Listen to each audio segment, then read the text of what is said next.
Est-ce que je peux recréer un ChatGPT en 48 heures? Cette app devrait être déployée en production et être prête à être livrée à un client. C'est le défi que je relève dans cette vidéo. Au programme, il y aura du code, de l'intégration continue, du déploiement, des tests, des bugs et de la frustration.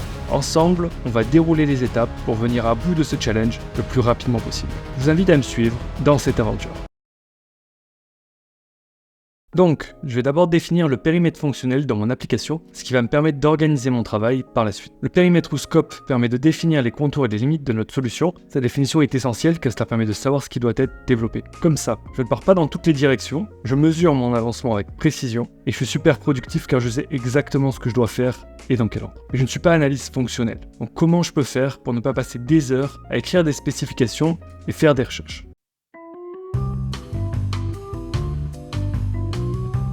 J'ai trouvé. Je vais demander à ChatGPT de le faire pour moi. C'est parti. Donc je dois développer une application de type ChatGPT en 48 heures, il me faut un cahier des charges clair et précis. Lister les objectifs et les fonctionnalités nécessaires au bon fonctionnement de cette application.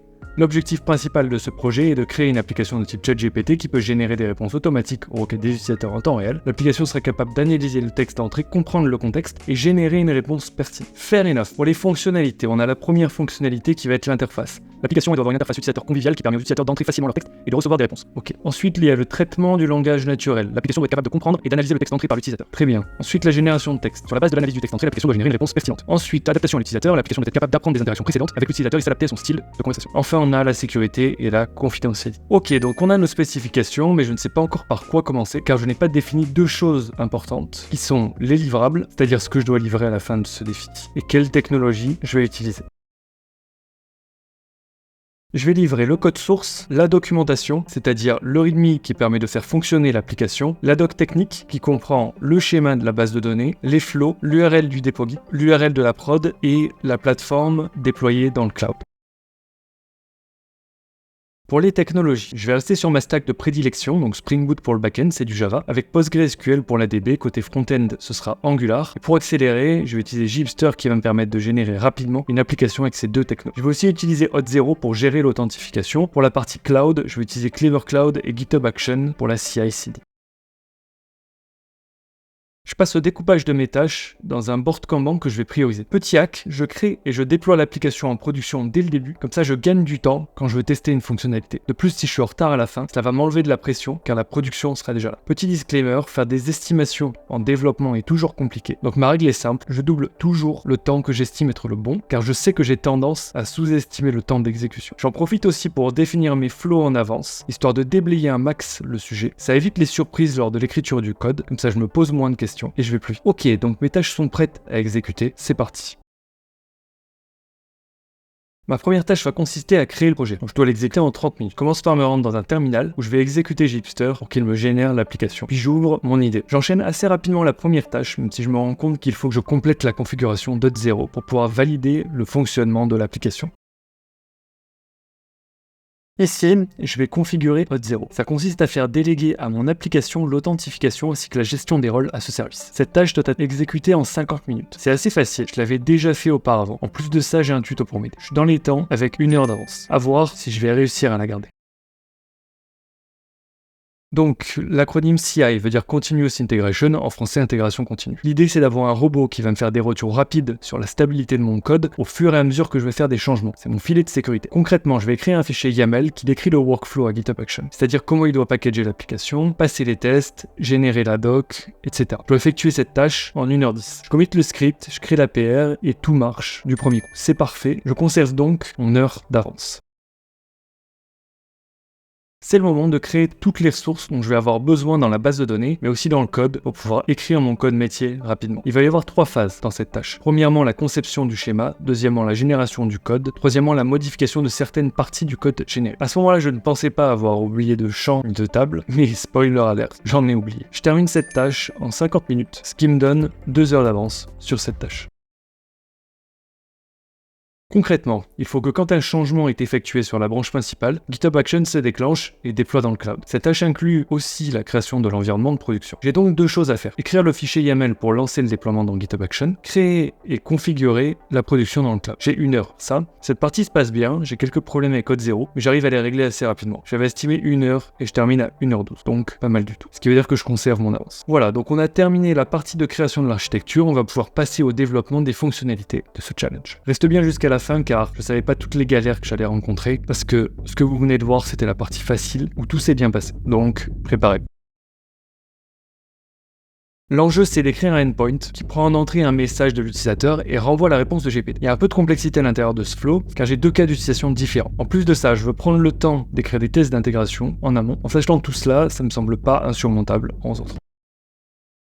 Si on fait un peu les comptes, je suis à plus de la moitié. Pour le moment, je garde bon espoir. Là, je pense avoir fait la partie la plus dure, mais tout ne va pas se passer comme prévu. Je vais avoir des tests qui ne fonctionnent pas, ou plus avec des erreurs difficiles à débugger. J'ai oublié des champs et une table dans la base de données. Je perds un temps précieux à cause de tout ça. Mon estimation est à côté de la plaque. J'avais dit 11h30 et je suis déjà à 12h, sachant qu'il me reste encore un flow complet à faire. Bah, clairement, il y a des trucs qui marchent pas dans tous les sens depuis que j'ai refactoré pour gérer le 2e cas d'utilisation. Donc, je suis encore en galère, je sais pas si je vais y arriver. En vraiment mon mal en patience, je continue à avancer dans le code. Tant pis si je mets plus de temps, mais je refuse de faire du code sale. Mon code doit être clair et l'architecture doit être respectée. Alors les amis, me voilà soulagé. Donc j'ai réussi à faire passer donc mes 3 tests pour mon flow.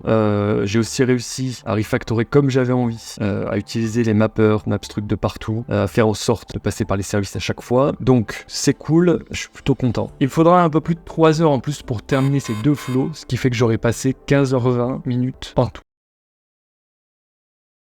Pour terminer le back-end, je vais devoir créer les endpoints qui vont me permettre au front de manipuler les conversations. Je dois effectuer cette tâche en 3h50 minutes. Je rencontre aussi des problèmes dans cette phase liés au mapper et à la bêta de Gipster. Je me rends compte que j'ai oublié des choses dans le précédent flow et donc je me mets à les corriger. Ce qui m'amène à être encore une fois en retard. Donc voilà, encore une fois je suis en retard, ça me saoule, j'aurais dû le mieux estimer, j'aurais dû mettre plus de temps, j'ai mis quasiment le double du temps, j'avais estimé 3h50, je termine en 6h20, c'est une vraie catastrophe. Je commence à avoir de sérieux doute en ma capacité à pouvoir terminer ce challenge dans les temps. Je vais commencer par préparer l'architecture HTML CSS de l'application, car même si j'ai du code généré, le design ne correspond pas à ChatGPT. Donc il va falloir que je modifie ce qui a été généré pour que ça colle avec son design. Une fois que c'est fait, je vais pouvoir écrire le code pour afficher la liste des conversations. Je dois effectuer cette tâche en 11 heures. Sans m'en rendre compte, je vais même pas commencer par écrire les tests, cette fois-ci sous l'effet de la pression. Mais encore une fois, j'ai pas envie de faire du code de basse qualité, donc je vais prendre le temps de setup Cypress pour que je puisse écrire des tests end-to-end. Du coup, je suis un peu saoulé là, parce qu'en fait, je me suis complètement vautré sur mes estimations, et ce qui se passe, c'est que vu que j'ai l'impression d'être en retard, je rush. Et quand tu rushes, la qualité elle baisse parce que t'as la tête dans le guidon et j'ai pas l'impression de pouvoir prendre mon temps, pouvoir bien lire le code, de pouvoir une fois que ça marche, bien extraire les méthodes et avoir un truc propre. Même si je me suis forcé à le faire et à prendre le temps, c'est pas évident. Au final, je vais encore dépasser, j'avais estimé à 11h, j'ai mis 14h50, soit 3h50 de plus. Est-ce que je vais vraiment réussir en 48 heures? On va voir ça. Passons à la dernière tâche qui va conclure ce challenge. Il va falloir afficher les conversations à la manière de ChatGPT. Le but, ça va être de charger les messages pour une conversation donnée, gérer les mises à jour quand un utilisateur envoie des messages, charger la conversation quand son public ID est dans l'URL. Dans le cas d'une nouvelle conversation, il faut qu'automatiquement elle soit ajoutée dans la liste et sélectionnée. J'ai 12 heures pour faire ce dev. C'est la loose parce que je me suis encore viandé sur mes estimations. Ce qui me fait perdre le plus de temps, ce sont les bugs de CSS. C'est toujours difficile de savoir en combien de temps je vais les résoudre, car autant je peux trouver en 10 minutes, autant je peux y passer 3 heures. J'ai vraiment sous-estimé le travail à fournir cette app dans sa globalité. De plus, il y a aussi la phase de finalisation qui est toujours longue, car il y a toujours des petites améliorations qui rendent l'app plus agréable à utiliser, comme par exemple agrandir la zone cliquable des boutons de conversation, appuyer sur la touche entrée pour envoyer un nouveau message, désactiver le bouton quand la text area est vide, vérifier que la traduction anglais-français marche bien. Ces petits détails prennent toujours du temps. Bref, j'arrive à en venir à bout en 18h41 au lieu de 12h, soit plus de 6h40. Je déploie sur la prod et j'arrête le challenge ici. Tout est ok, il me reste à extraire les livrables. D'ailleurs, ils sont en description. Malheureusement, c'est un échec. Je n'ai pas réussi à compléter ce challenge en moins de 48 heures. J'ai mis 60 heures en tout. Ce que je retiendrai pour ma part, c'est la partie estimation. Toujours très dur de se prêter à ce genre de jeu. Et je pense que ça vaut la peine de s'entraîner et de continuer à essayer de s'améliorer pour un jour avoir des estimations correctes. J'espère que j'ai pu vous apporter de la valeur en vous montrant comment mener un projet des specs à la prod, surtout pour les plus débutants d'entre vous. N'hésitez pas à me dire dans les commentaires quel challenge vous voudriez me voir faire. N'oubliez pas de liker et de vous abonner à cette chaîne pour voir les prochaines challenges. Sur ce, je vous fais des bises et à la prochaine.